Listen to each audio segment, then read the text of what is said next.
자, 창세기 6장 전반부, 지난주 8절까지는 하나님이 5장에 심판을 하시겠다고 말씀하시고 7장인 노아의 심판으로 바로 연결하면 됨에도 불구하고 6장이라는 첨부 파일을 이렇게 넣어 놓으신 것은 이유가 있었습니다. 왜 하나님이 심판을 하셔야 하는지 이 세상을 진단해 놓으신 것이 바로 6장 앞부분의 모습이었습니다.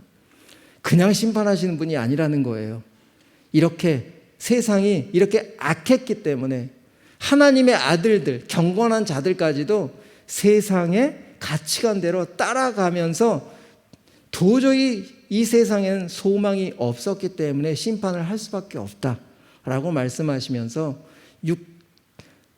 3절, 4절, 5절 이후에 하나님이 한탄하고 근심하셨다라고 하는 단어를 사용하시면서 그 세 가지의 이유가 뭘까요? 그 결과 창세기 6장 11절 12절에 이렇게 말씀이 되어 있어요. 그 결과 세상의 가치관을 하나님의 아들들조차도 따라가는 그 시대의 결과가 6장 11절에서 11절 이렇게 표현하고 있습니다. 그때의 온 땅이 하나님 앞에 부패하여 포악함이 땅에 가득한지라. 하나님이 보신즉 땅이 부패하였으니 이는 땅에서 모든 혈육 있는 자의 행위가 부패합니다 라고 하나님이 결론을 지셨어요. 이런 세상을 보고 심판하실 수밖에 없다고 한탄하시고 근심하셨다는 거죠. 그럼 한탄하고 근심하셨다는 것은 우리 감정처럼 후회하거나 화가 났다거나 이런 뜻이 아닙니다.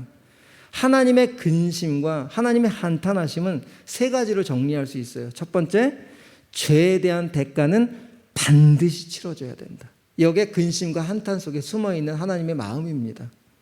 두 번째, 심판에 대한 명령은 반드시 지키셔야 합니다. 공의의 하나님이시기 때문에 그렇습니다. 하지만 공의의 하나님은 또 사랑의 하나님이시기에 세 번째로 하나님과 동행하는 단 한 사람이라도 하나님은 반드시 살려내시겠다라는 것이 하나님의 한탄하시고 근심하신 그 마음 가운데 이 세 가지가 표현되어 있는 거예요. 심판을 하셔야 됩니다. 죄는 끊어내셔야 되기 때문에 그래요. 그렇지만 우리는 사랑하시기 때문에 우리 대신 예수 그리스도를 이 땅에 보내신 거예요. 우리 이름으로. 우리가 똑같은 육신의 몸을 입고 오게 하셨어요.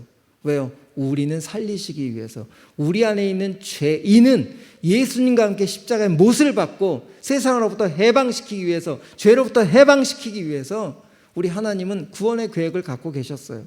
그걸 끊어내는 것, 심판의 이야기는 세상을 심판하는 죄에 대한 심판이지만 바로 아들 예수님을 죽이시겠다고 하는 하나님의 강력한 그 마음이셨습니다. 이게 창세기 6장에서 우리에게 알려주시는 메시지예요. 무조건 화가 나서 그냥 마음에 안 든다고 심판해버리시는 그런 하나님이 아닙니다. 6장을 통해서 누구를 지금 보여주시는 거예요? 하나뿐이 없는 아들. 그 아들을 육신처럼 똑같이 이 부패하고 망가지고 여전히 소망 없는 사람의 몸을 입게 하셔서 그 예수님 안에 우리의 이름을 다 집어넣고 재판받게 하시고 십자가에 달리게 하시고 죽이셨단 말이에요. 끊어내셨단 말이에요. 이게 창세기 6장의 이야기입니다. 그래서 창세기 6장은 이제 9절부터 무슨 이야기를 하느냐? 바로 방주 되실, 우리의 구원자 되실 예수님의 이야기를 구구절절하게 설명을 하시는 거예요. 자, 9절부터 쭉 이어보면 13절 한번 우리 다 같이 읽어보겠습니다. 하나님이 안타깝고 자기 아들을 희생해야 될, 끊어내야 될 그 마음이 어떻게 표현되는지 하나님이 노아에게 이르시되 모든 혈육 있는 자의 포악함이 땅에 가득하다.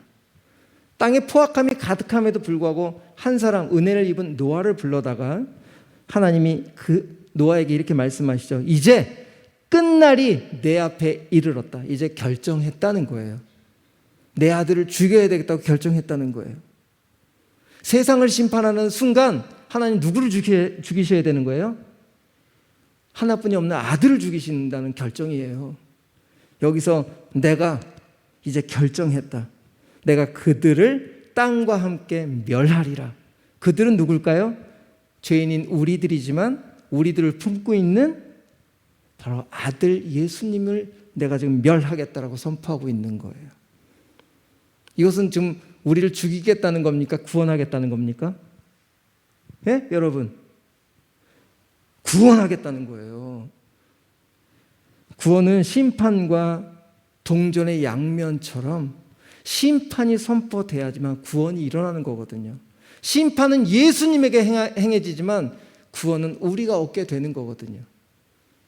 심판을 얘기하지만 하나님은 우리를 구원하시겠다, 너희들을 살려내겠다, 너희들을 품어내겠다라고 하는 방주를 지금부터 짓게 하시죠. 14절부터 한번 볼까요? 너는, 노아야, 너는 고페로 나무로 너를 위하여 방주를 만들려고 하는 거예요. 여러분 지금 잘 들으세요. 방주가 누구 겁니까? 먼저 노아 거가 돼야 되는 거예요. 여러분. 예수 그리스도가, 나를 위해 죽어주신 그 예수 그리스도가 여러분 것이 되어야 되는 거예요. 너의 방주가 되어라. 너의 방주를 만들어라. 우리 교회 다니면서 다른 사람을 위해 희생하고 다른 사람을 위해 섬기고 다른 사람을 위해서 우리가 애쓰지만 다른 사람을 위할 것보다 먼저 내 방주가 준비되어 있는지 여러분 확인하셔야 됩니다. 나를 위해 오실 그 방주가 바로 나를 위한 예수님이신가? 여러분 그것이 믿어지고 감사가 되십니까? 그래서 주 이름을 찬양하는 거예요. 거칠은 땅에서도 그 주님을 찬양할 수 있는 거죠. 여러분 방주는 어디서 필요한 겁니까? 네? 우리 이제 마음을 조금 열고 좀 말씀 앞으로 좀 더 들어가 볼까요? 방주는 어디에서 구원의 의미가 되죠? 물에서. 그렇죠? 홍수에서.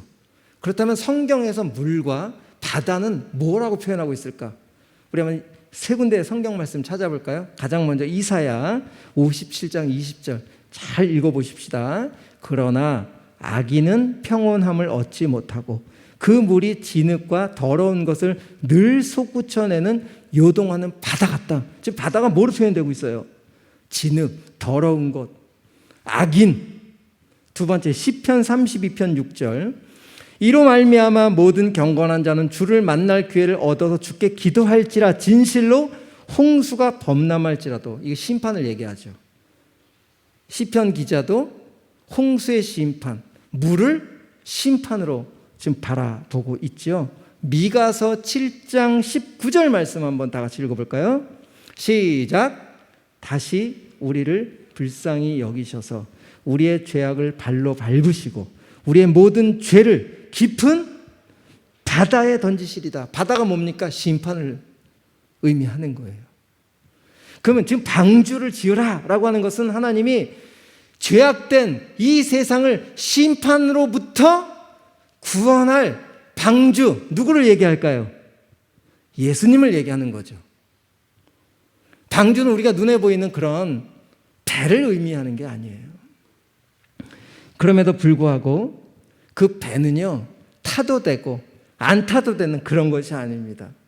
모두가 타야 되는 거예요. 그렇죠? 우리 모두가 그 배에 타야 되는 겁니다. 그래서 하나님은 이제 노아가 너의 방주를 만들어라. 너의 방주가 먼저 되어야 된다라고 이야기하시고 노아가 120년 동안 방주를 이제부터 짓는데 방주를 120년 동안 짓고 그 배에 안 타면 어떻게 돼요? 열심히 평생 종교생활 하다가 그 배에 타지 못하면 어떻게 되겠습니까? 그러니까 노아에게 방주를 만들게 하고 방주가 예수 그리스도이심을 계속 가르쳐 줘야 되겠죠, 하나님이. 그죠? 우리를 하나님의 사랑으로 이끄셨다면 우리가 그 방주에 탈 수 있도록 인도하실까요? 안 하실까요? 오늘 노아의 이야기를 통해 여러분들에게 믿음이 되었으면 좋겠어요. 아, 나를 부르셨다면 하나님 기필코 나를 예수 그리스도 안으로, 방주 안으로 들이시겠구나 라고 하는 믿음이 여러분 모두에게 되기를 축복합니다. 자, 어떻게 우리 노아의 마음을 변화시키는지 한번 보십시다. 6장 15절 16절 우리 한번 같이 읽어볼까요? 시작. 내가 만들 방주는 이러하니 그 길이가 300규빗, 너비는 50규빗, 높이는 30규빗이라. 거기에 창을 내되 위에서부터 한 규빗 내고 그 문은 옆으로 내고 상중하 3층으로 할지니라. 이제 방주의 크기와 모습을 노아에게 설명하는 거예요. 그렇다면 이것을 예수님과 연결시켜 봐야 되겠죠. 여러분, 방주의 크기 사진을 한번 보여드리겠습니다. 뭐 인터넷에 찾아보면 여러분들이 다 찾을 수 있는 방주예요. 이게 실제 우리 하나님이 노아에게 말씀하신 방주의 모형을 미국에서 그대로 만들어 놓고 사람들의 밑에 있는 모습들 보세요. 어마어마한 크기죠. 축구장 길이는 넓이만큼, 축구장보다 더 길이가 길습니다. 그 다음에 높이는 5층 건물 정도예요. 이 옆에 있는 임마누엘 층 되는 그런 축구장만한 방주를 만들려고 하는 거예요. 이걸 예수 그리스도와 어떻게 연결시킬까요? 한 가지 더. 이 방주에는 몇 명 탔죠? 정말 하나님의 마음은 온 세상 사람들이 이 안에 타기를 바랬을 거예요. 그렇죠? 그런데 노아와 노아 가족들 8명만 탔어요. 그 8명만 탈 방주를 왜 이렇게 크게 만들게 하셨을까요? 저는 하나님은 더 크게 만드실 수도 있었을 거예요. 노아야, 축구장에 3배만한 거 만들어. 말씀하실 수 있죠? 그런데 왜 축구장 길이만큼 5층 정도 건물 되는 정도만 방주를 만들게 하셨을까요? 그것은 노아와 그 가족들이 120년 동안 최선을 다해서 만들 사이즈였어요. 그 이상을 만들 수 있는 방법이 없었습니다. 그러니까 노아 입장에서는 가장 큰 거였어요. 노아에서는 가장 합한 시간이었어요. 120년이. 이게 무슨 뜻일까요? 우리 하나님 아버지의 마음인 거예요. 충분히 기다려주시고 충분히 태울 만큼의 배를, 바로 예수님의 마음, 아버지의 마음을 배의 모습을 통해 노아가 깨닫게 하신 거예요. 여러분, 한 번만 더 생각해 보십시다. 노아가 하나님 명령대로 오늘부터 여기 땅 해가지고 120년 동안 한 번도 안 쉬고 막 기분 좋게 매일 막 열심히 방주를 지었을까요? 노아도 사람이거든요. 힘들 수도 있고 지칠 수도 있고, 사람들이 찾아와서 야, 저 지역 어디 가보니까 산 꼭대기에다가 방주를 짓는 노인네가 하나 있대. 600세에 홍수가 내렸으니까 몇 세에 방주를 짓기 시작한 거예요? 480세에. 그 노인네가, 미친 노인네가, 그것도 지금 이 햇빛이 쨍쨍한데 저 산꼭대기에다가 지금 방주를 짓고 있대. 우리 한번 가볼까? 많은 사람들이 와서 120년 동안 얼마나 많은 사람들이 와서 봤을까요? 그리고 얼마나 많은 욕을 했을까? 정신 나갔다고. 저는 노아가 평생 120년을 그렇게 기쁘게 방주 멋있게 졌다고 생각하지 않아요. 어떨 때는 지쳐서 쓰러지기도 했을 거고, 오늘은 나가기 싫어서 일주일 동안을 좀 쉴 수도, 잠깐 휴가도 갔다 올 수도 있었을 거예요. 그 120년이라는 시간은 노아가 열심히 지어서 120년의 시간에 그 완성될 배가 아니라 노아의 여러 가지 굴곡의 모습 속에서도 하나님이 완성시키실 하나님의 마음, 하나님의 크기의 배가 그만한 크기였다는 걸 보여주는 거예요, 여러분. 노아는 아마 방주를 다 완성해 놓고, 야, 내가 그동안 이렇게 막 하나님의 말씀 앞에 올바로 서지 못할 때도 있었고, 조금 땡땡이도 할 때도 있었고, 여러 모습들이 있었지만 그래도 이 방주를 만들게 하신 그 하나님을 찬양하지 않았을까요? 이것이 하나님이 하시는 마음입니다. 우리를 부르셨고 우리를 방주에 타게 하시려고 방주의 크기가 얼마나 크고 얼마나 좋은 것인지 우리에게 계속 알려주실 거예요.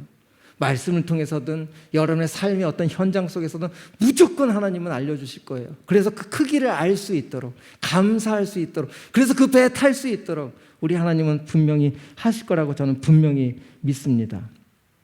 자, 그 다음에 이 방주를 고페르 나무로 지으라고 하나님이 말씀하셨는데, 지금까지 학자들도 고페르 나무가 어떤 나무인지 정확하게 문헌에 나와 있지 않습니다. 아마 소멸됐을 것이다 라고 이야기를 하는데, 지금까지 신학자들이 연구 결과 잣나무과였지 않았을까, 또 하나 측백나무에 속하는 시프러스 나무였지 않았을까라고 하는 추측들이 있을 뿐이지 실질적으로 무슨 나무인지는 몰라요. 그런데 제가 가만히 이 본문을 가지고 생각해 보니까, 그 당시에 기계가 있었습니까? 그 나무를 운반할 수 있는 무엇이 있었겠습니까?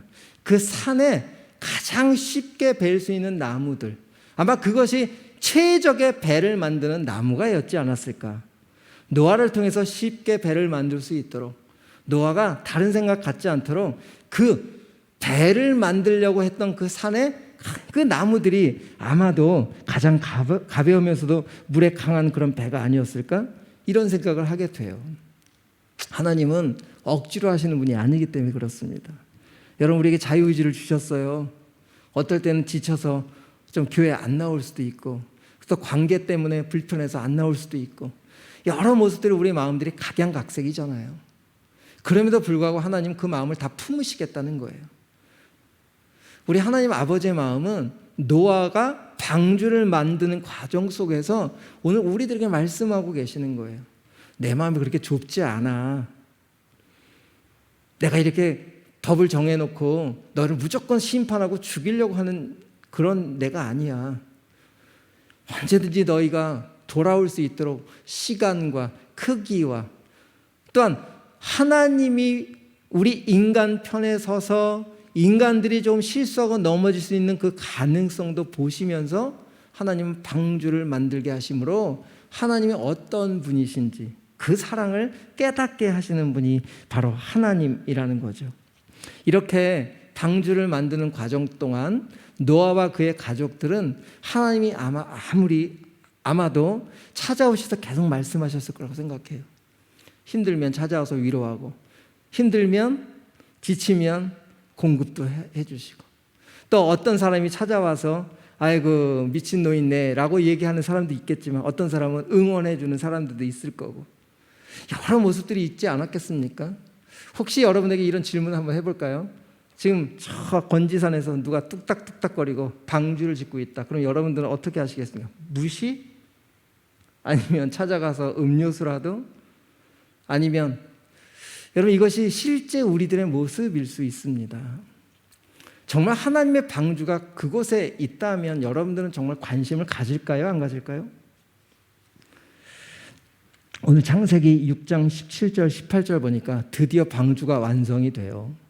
내가 홍수를 땅에 일으켜 무릇 생명의 기운이 있는 모든 육체를 천하에서 멸절하리니 땅에 있는 것들이 다 죽으리라. 지금 하나님이 심판에 이렇게 강력하고 무자비하게 이런 표현을 하신 이유가 뭘까요? 죄를 싹 끊어내시겠다는 거예요. 근데 이 무자비한 이 결과는 누구를 향한 거라고요? 아들 예수님을 향할 거예요. 이게 지금 기뻐서 하는 얘기입니까? 우리 주님, 내 아들, 그 아들 십자가에서 이렇게 비참하게 멸절시킬 것에 대해서 이 아버지의 마음으로 지금 이야기하는 거예요. 그 뒤가 더 18절 말씀이 분명히 그 근거가 있습니다. 그러나 너와는 내가 내 언약을 세우겠다. 여러분, 당시 고대 사회의 언약은 쌍방간에 이루어져야 돼요. 그리고 그 당시 언약은 짐승을 서로 가져와서 짐승을 쪼갭니다. 그리고 피가 철철 흐르는 그곳에 갑이 지나가고 을이 지나가서 우리들이 약속한 이것을 어길 시에는 이 짐승처럼 쪼개져야 되는 것이 고대 언약이었어요. 지금 하나님이 노아와 언약을 맺으시는 거예요. 그런데 일방적으로 우리들의 언약이라고 얘기하지 않고 내 언약이라고 얘기하는 이유가 뭐겠습니까? 하나님 당신이 상대방이 노아가 사람들이 지킬 수 있는 능력이 안 되니까 하나님 자신이 희생되겠다는 거예요. 그래서 일방적으로 언약을 맺으시는 거예요. 하나님 편에서 내 아들을 죽이겠다고 우리와 약속도 없이 그냥 죽이신 거예요. 왜요? 우리를 다 살리시기 위해서. 우리에게 동의를 받지도 않으셨어요. 이게 내 언약입니다. 내 언약은 세상을 멸절시키는 그 멸절 속에 내 아들을 포함시켜서 이 세상 사람들을 구원해 내시겠다라고 하는 것이 여기에 베리트, 언약이라는 이 단어 속에 숨어져 있는 거예요. 이 언약, 베리트라고 하는 단어는 자르다, 끊다, 새기다 이런 뜻이 있어요. 하나님 편에서 끊어내시는 거예요. 하나님 편에서 잘라내시는 거예요. 자기 아들을. 여러분, 이것이 우리를 향한 하나님의 방주 안에 숨겨진 비밀이에요.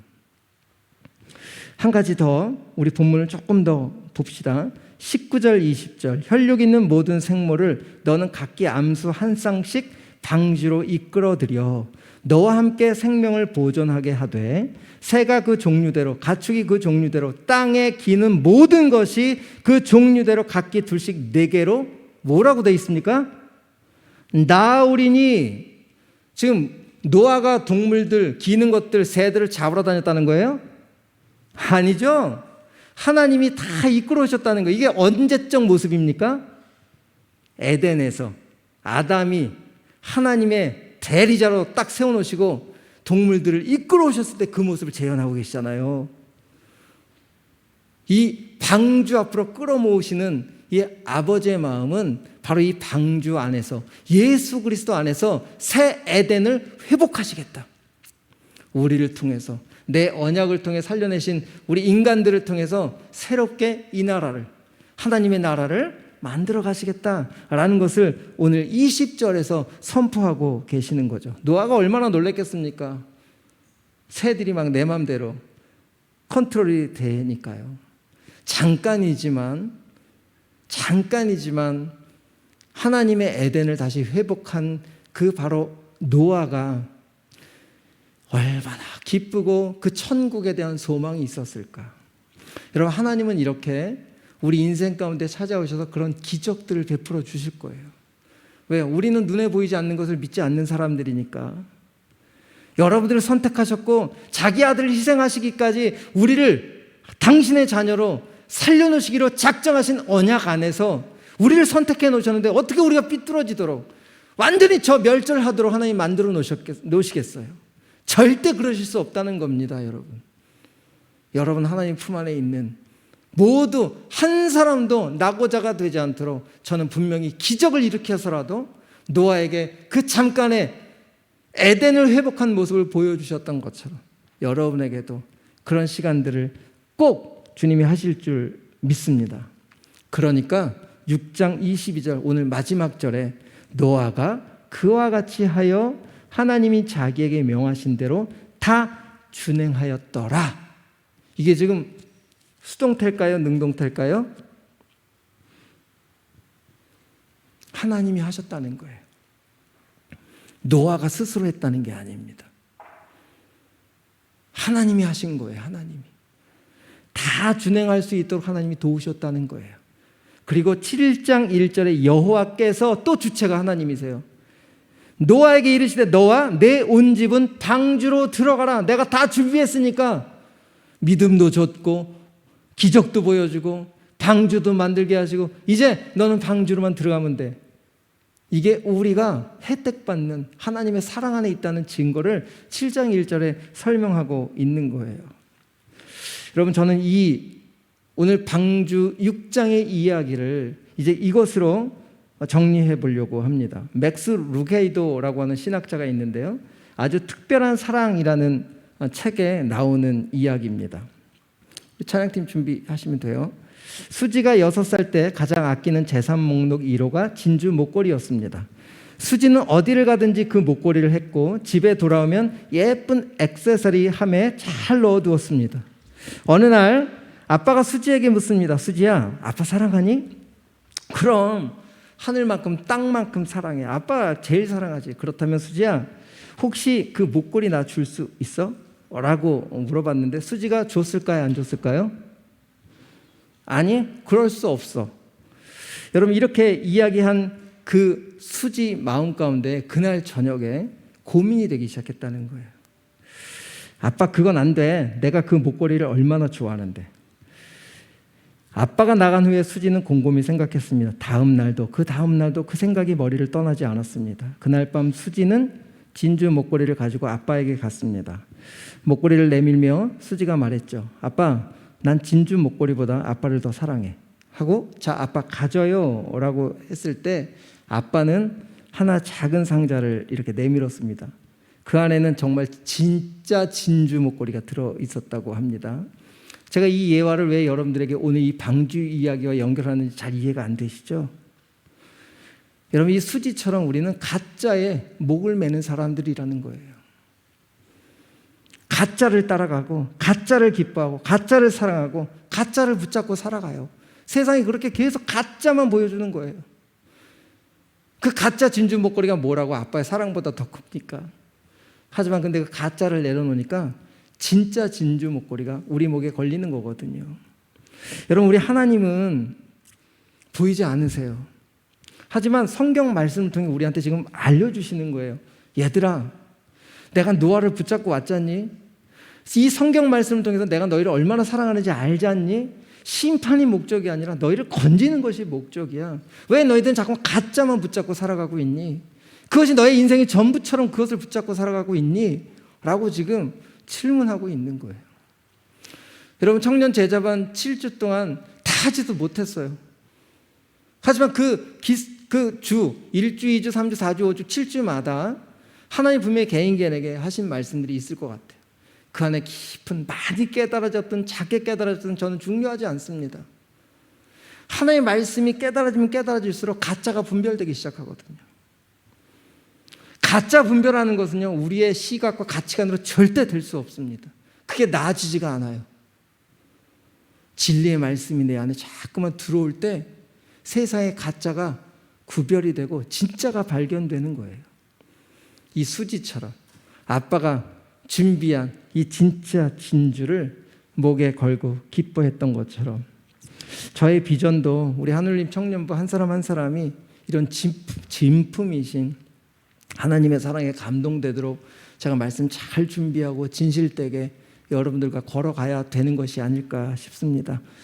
그래서 우리 하반기를 위해서 준비하는 과정들이 중요하니까 우리 하늘님 공동체 여러분, 이 하나님의 크신 사랑 안에 있는 서로 같은 지체로서 우리 또 하반기 잘 걸어가고 방주에 잘 안착되는 우리 모두가 되기를 축복합니다. 우리 찬양할까요? 우리 비준비하시니 시편 147편 말씀으로 우리 찬양하면 좋겠습니다.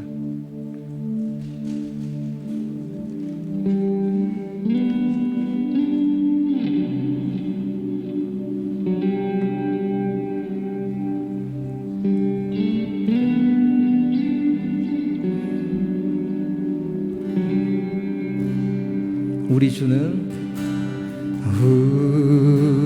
주는 위대하며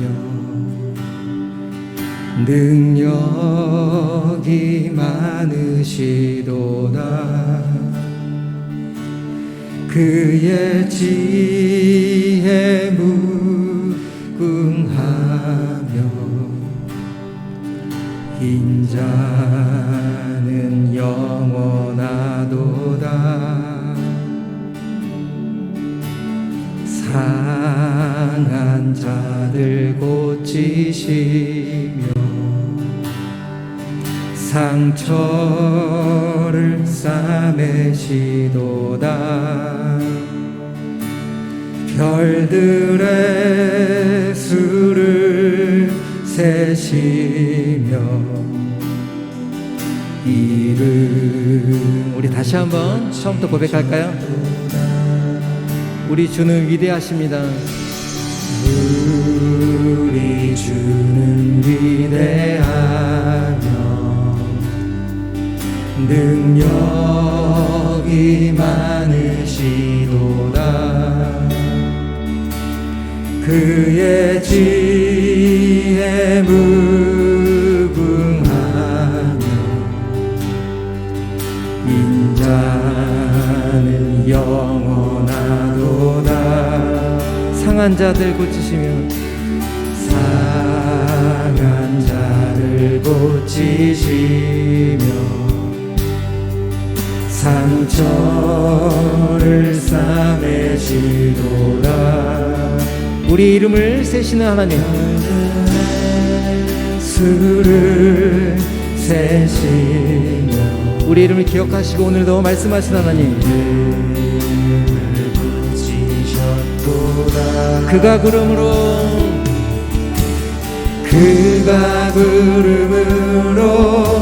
하늘을 덮으시며 땅을 위하여 비 준비하시니 예루살렘아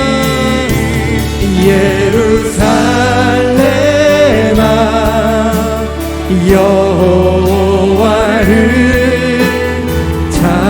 찬송할지어다.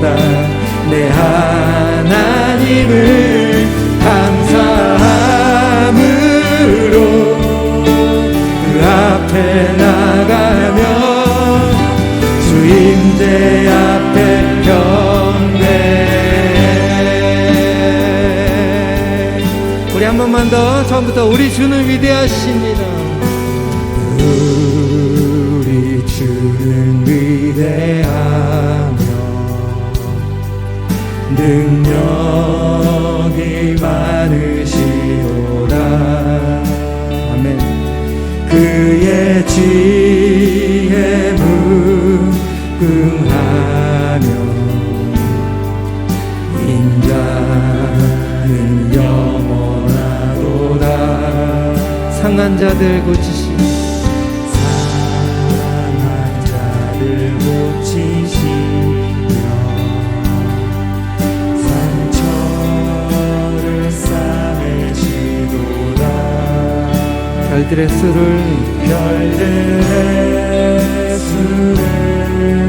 세시며 이름을 붙이셔. 우리 주님이 준비하신 그가 구름으로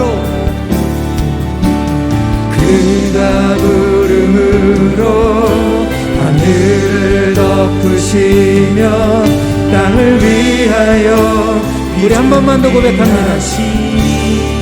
그가 구름으로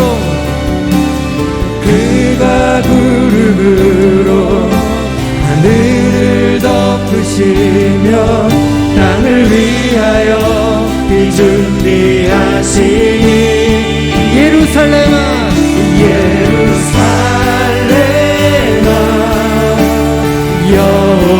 여호와를 찬송할지어다. 내 하나님을 감사함으로 그 앞에 나가며 주인대 앞에 예루살렘아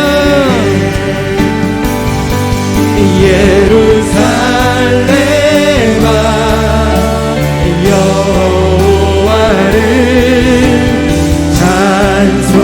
찬송할지어다. 내 하나님을 감사함으로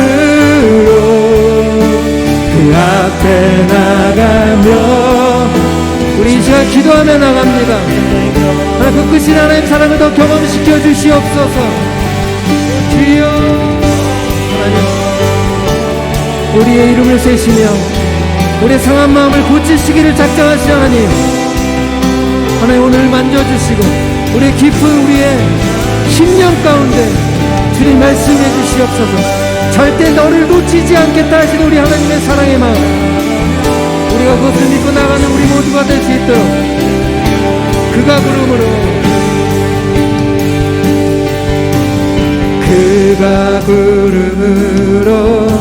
하늘을 덮으시며 땅을 위하여 비중. 우리 한 번만 더 고백할게요. 그가 구름으로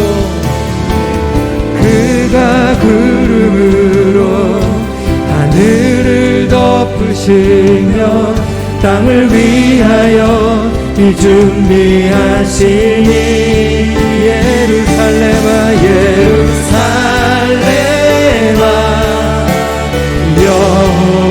여호와를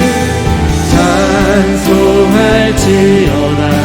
내 하나님을 감사함으로 그 앞에 나가며 나는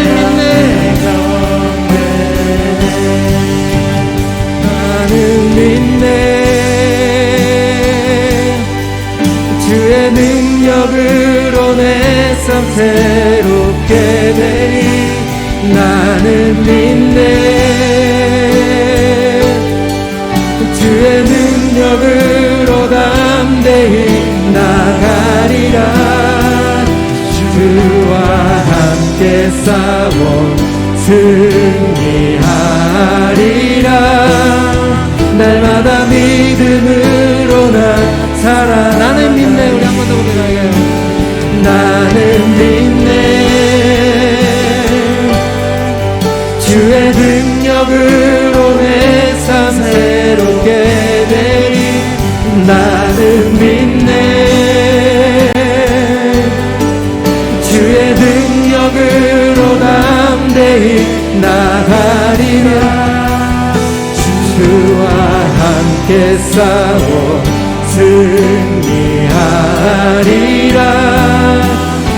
우리 마지막으로 한 번만 더 선포하며 나갑니다. 나는 믿네, 나는 믿네. 주의 능력으로 내 삶 새롭게 되리. 나는 믿네, 주의 능력으로 담대히 나가리라. 주와 함께 싸워 승리하리라. 날마다 믿음으로 나 살아가리.